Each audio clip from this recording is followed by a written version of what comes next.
In 1930, the first World Cup almost didn't happen. No one wanted to pay for it.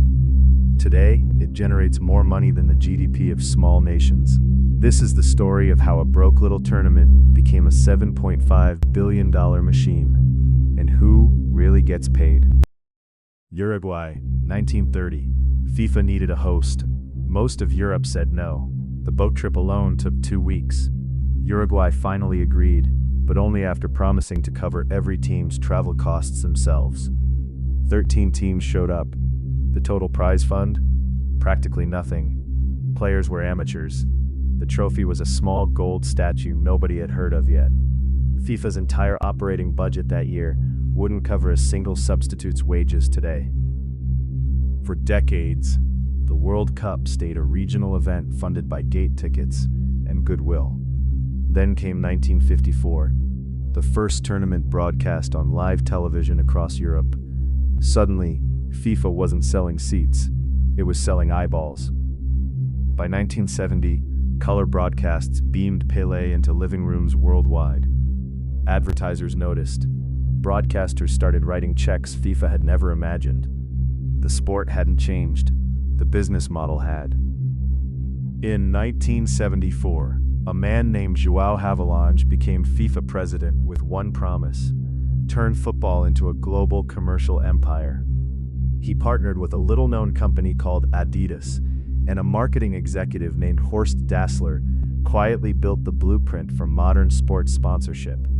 Within a decade, Coca-Cola, Adidas, and a handful of multinational brands controlled access to the most watched event on Earth, and paid FIFA fortunes for the privilege. By the 1990s, FIFA had learned the formula: host the tournament in a massive untapped market, sell broadcast rights at a premium, and let sponsors fight for exclusivity.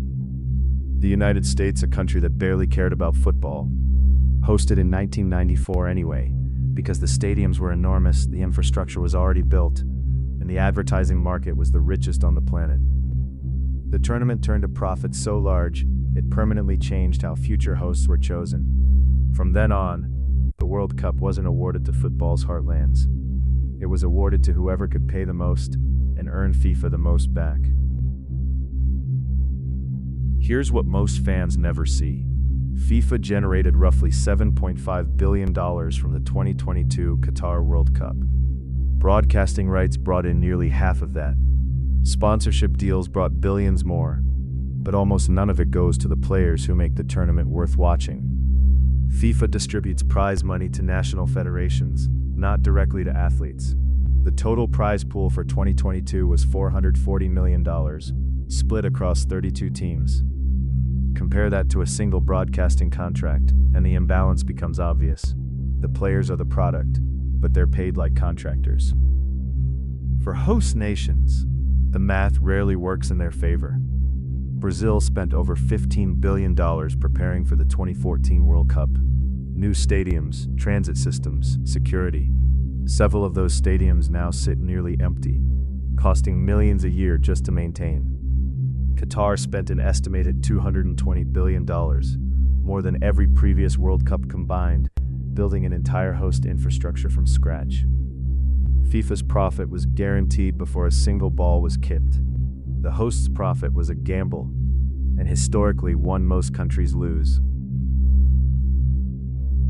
Today, FIFA sits on cash reserves north of $4 billion, generated almost entirely through a single month-long event every 4 years. Broadcasting deals are negotiated nearly a decade in advance. Sponsorship tiers are sold like real estate, with prices that scale by region and exclusivity. The World Cup is no longer just a tournament. It's the most valuable 45 days in global sports media, and every match you watch is a single transaction inside a financial machine built over 90 years. What started as 13 teams and a borrowed boat fare has become one of the most profitable events humans have ever built. The trophy hasn't changed much since 1930. Everything else has. So the next time the anthem plays and the whistle blows, remember, you're not just watching a game. You're watching the final stage of a financial system that took nearly a century to build.